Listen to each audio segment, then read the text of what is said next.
दोस्तों नमस्कार, Kamran news point में आपका हार्दिक स्वागत है। जवाहरलाल नेहरू वोट चोरी से बने थे देश के प्रथम प्रधानमंत्री। मयंकेश्वर शरण सिंह।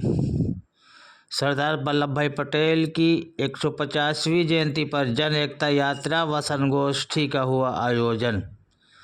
स्वास्थ्य राज्य मंत्री व तिलोई विधानसभा से भाजपा विधायक रहे मयंकेश्वर शरण सिंह ने कहा कि कांग्रेस पार्टी की वोट चोरी के कारण ही सरदार वल्लभ भाई पटेल देश के प्रथम प्रधानमंत्री नहीं बन सके और उन्हें जम्मू कश्मीर का प्रभार भी न मिल सका, जबकि प्रधानमंत्री बनाने के लिए कांग्रेस वर्किंग कमेटी की बैठक में सरदार वल्लभ भाई पटेल को 13 मत और एक अन्य को 1 मत मिले थे, जबकि नेहरू जी को 0 मत मिले थे। उस समय यदि सरदार वल्लभ भाई पटेल को देश का प्रधानमंत्री और जम्मू कश्मीर का प्रभार मिला होता तो आज जम्मू कश्मीर में कोई समस्या न होती, न ही देश में कोई समस्या रहती। उन्होंने कहा कि सरदार वल्लभ भाई पटेल महान नेता, राजनेता और भारत के पहले गृह मंत्री थे। उनका जन्म 31 अक्टूबर 1875 को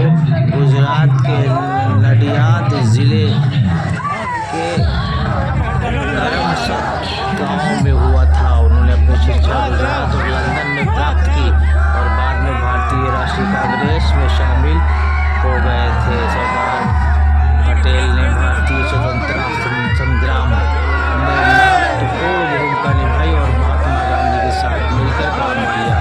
उन्होंने भारत के एकीकरण में महत्वपूर्ण भूमिका निभाई और 562 राज्यों को भारतीय संघ में शामिल करने में मदद की। सरदार वल्लभ भाई पटेल एक अच्छे लेखक और वक्ता थे।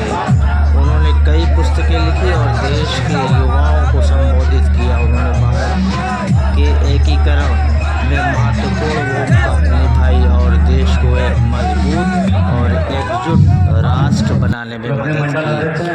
सामाजिक सुधारों के लिए काम किया और देश में शिक्षा, स्वास्थ्य और अन्य क्षेत्रों में सुधार लाने में मदद की। इससे पहले सवेरे 10:30 बजे स्वास्थ्य राज्य मंत्री मयंकेश्वर शरण सिंह के नेतृत्व में शाहमऊ से एक विशाल जन एकता यात्रा निकाली गई। इस पदयात्रा का त्रिपुरा, राजापुर, विद्यालयपुरी के श्री बहादुरपुर चौराहे पर भव्य स्वागत किया गया। बहादुरपुर चौराहे पर तो स्वास्थ्य राज्य मंत्री को 51 किलो का माला पहनाकर स्वागत किया गया। साथ ही 2 जेसीबी से पुष्प वर्षा भी हुई। बहादुरपुर ब्लॉक परिसर में आयोजित संगोष्ठी को मुख्य अतिथि मयंकेश्वर शरण सिंह के साथ साथ भाजपा जिला अध्यक्ष सुधांशु शुक्ला, उमाशंकर यादव ने भी संबोधित किया। कार्यक्रम की अध्यक्षता प्रधान राम सेवक वर्मा तथा संचालन धर्मेश मिश्रा कर रहे थे। कार्यक्रम में मुख्य रूप से पूर्व ब्लॉक प्रमुख रमेश कुमार सिंह, भाजपा उपाध्यक्ष भवानी दत्त दीक्षित, भगीरथी मौर्य, राकेश त्रिपाठी, ब्लॉक प्रमुख अंकित पासी, ब्लॉक प्रमुख कृष्ण कुमार मुन्ना सिंह, अनोखे लाल सोनकर, नीरज सिंह, अमरनाथ, राम बहादुर सोनी, राजा राम सोनी, परदोष सिंघानिया, प्रधान प्रदीप सिंह, राजकुमार, धीरेन्द्र सिंह सहित सैकड़ों लोग मौजूद थे। कामरान न्यूज़ पॉइंट से स्वागत करने के बाद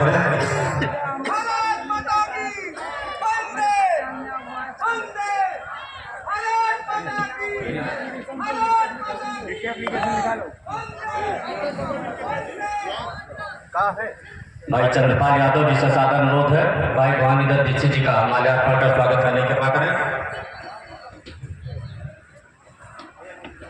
अनोखे लाल सोनकर जी मंडल अध्यक्ष जायस आपसे सादर अनुरोध है भाई राकेश त्रिपाठी जी का माल्यार्पण कर स्वागत।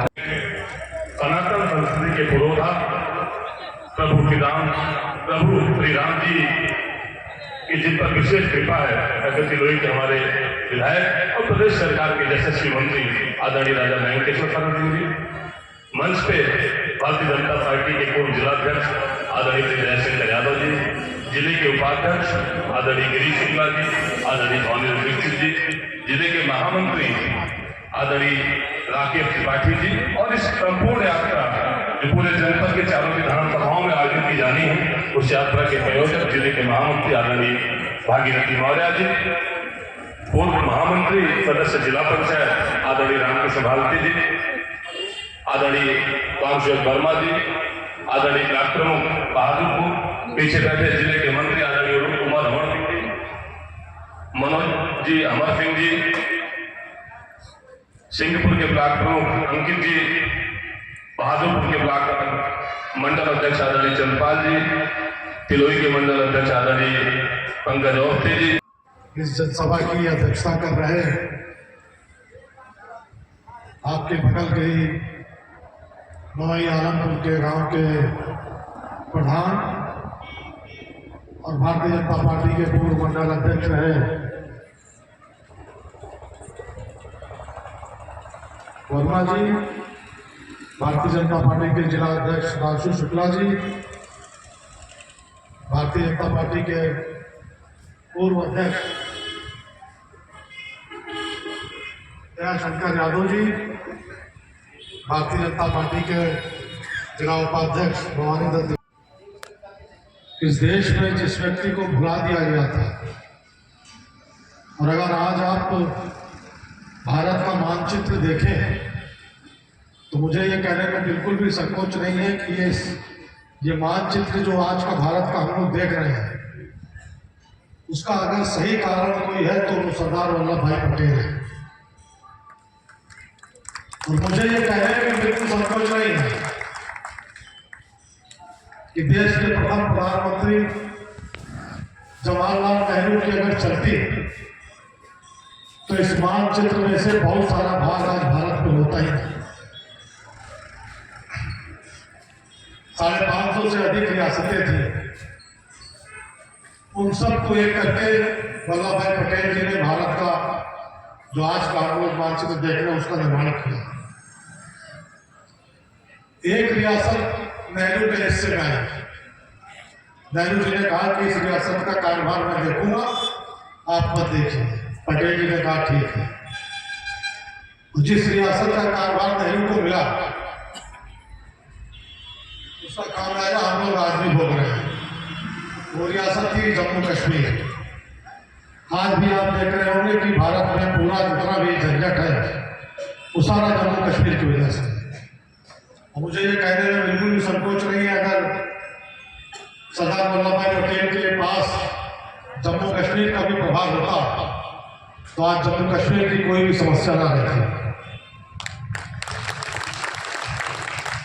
इसी प्रकार से मैं आप सब लोग को बताना चाहता हूँ, एक रियासत थी जूनागढ़, बहुत बड़ी रियासत थी, और उस समय जूनागढ़ का जो राजा था वो मुसलमान था और जनता वहां की हिंदू थी। अब नेहरू जी ने कहा, वहां का जो राजा था वो चाहता था कि हम पाकिस्तान में मिल जाए, लेकिन पटेल जी ने कहा कि हम लाखों हिंदुओं को पाकिस्तान में नहीं जाने देंगे। उसके लिए उन्होंने नेहरू से लड़ाई भी की। नेहरू जी चाहते थे कि ये पाकिस्तान को दे दिया जाए। उसके बाद वहां पे पटेल जी ने कहा कि ठीक है, यहाँ पे लोगों से पूछ लिया जाए, रेफरेंडम ले लिया जाए।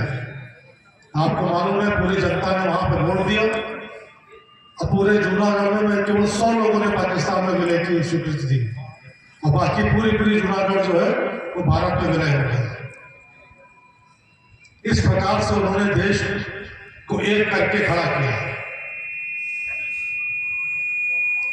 अगर सरदार वल्लभ भाई पटेल प्रधानमंत्री बनते, ये भी किस्सा मैं आपको बता दूं, जब प्रधानमंत्री पद की बारी आई तो कांग्रेस की CWC थी, उसमें 14 लोग थे। कांग्रेस वर्किंग कमेटी, और 14 लोगों में वोटिंग हुई। 13 वोट प्रधानमंत्री किसको बनाया जाए, 13 वोट मिले सरदार वल्लभ भाई पटेल को, 1 वोट मिला कामराज जी को। नेहरू कितने वोट पाए, 0। शुभ थे। आप उनके नाते हो तो बनाते हो। वोट चोरी के ढोंग कर रहे हैं। अब तो 0 वोट पाया था वो प्रधानमंत्री उस समय हो गया था 47 में। अब सोच लीजिए वोट चोरी किसने की थी। ये कांग्रेस का पुराना वोट चोरी का 47 के पहले से चला आ रहा है। हमारे 4 बड़े मंदिर थे, अयोध्या जी, काशी, मथुरा और सोमनाथ। भारत आजाद हुआ, पटेल जी ने कहा कि खास करके 4 बड़े जो मंदिर हैं इनका उद्धार होना चाहिए। लेकिन नेहरू जी आ गए तो पटेल जी भी आ गए। पाओ कहीं का चाहे हो जाएगा, सोमनाथ का तो होगा। उस सोमनाथ मंदिर का उद्धार 1947 में ही हो गया और अयोध्या का उद्धार हो रहा है। धीरे धीरे मथुरा और काशी का भी उद्धार हो रहा और निश्चित हो रहा। मुझे ये कहने में बिल्कुल भी संकोच नहीं है। अगर सरदार वल्लभ भाई पटेल देश के पहले प्रधानमंत्री होते तो भारत का इतिहास आज कुछ और होता। हम लोग आज प्रधानमंत्री नरेंद्र मोदी जी के नेतृत्व में सपना देख रहे हैं कि 2047 तक भारत विकसित राष्ट्र बन के उभरेगा। यहाँ से 30 साल पहले हो गया होता अगर सरदार वल्लभ भाई पटेल देश के पहले प्रधानमंत्री होते। बहुत सारी बातें ये सब हम सब लोग नहीं जानते, खासकर बच्चे नहीं जानते, आज की पीढ़ी नहीं जानती। इसीलिए प्रधानमंत्री जी ने सोचा कि ये सब चीजें आज की पीढ़ी को भी जानकारी होनी चाहिए कि किस प्रकार से 0 वोट पाने वाला देश का प्रधानमंत्री बन गया और 14 में से 13 वोट पाने वाला देश का गृह मंत्री बन के रह गया। और आजकल तो सब गूगल का जमाना है, आप इसको सब देख सकते हैं फोन पे, सारी चीजें जानकारी मिल गई। इसीलिए हम सब लोग ने यह निर्णय लिया कि हम लोग 31 तारीख को 31 अक्टूबर को सरदार वल्लभ भाई पटेल का जन्म हुआ था और इसीलिए 31 तारीख को हम लोगों ने बड़े शान से, बड़े धूमधाम से उनके जन्मदिन को मनाया। और 1 नवंबर से 25 नवंबर तक जगह जगह पे, गांव पे उनका जन्म दिवस, 150वां जन्म दिवस हम लोग मना रहे हैं। मैं अंत में उनको अपनी श्रद्धांजलि भी अर्पित करता हूं और साथ ही साथ हम सब लोग गांव में उनकी जयंती मनाकर उनके बारे में लोगों को बताकर और जो उनकी आकांक्षा थी कि भारत एक विकसित राष्ट्र बने, उसमें अपना हम लोग अपना भाग उसमें हम लोग दें। निश्चित तौर पे मैं एक बार फिर आप सबका आह्वान करता हूं, जिस प्रकार से इतनी बड़ी संख्या में इस यात्रा में आप सब लोगों ने भाग लिया, आप सब लोगों का मैं बहुत बहुत आभार प्रकट करता हूं, धन्यवाद देता हूं। और मुझे पूरा विश्वास है कि आप सबका आशीर्वाद इसलिए इसी प्रकार से मिलता रहेगा। जय भारत, जय श्री राम।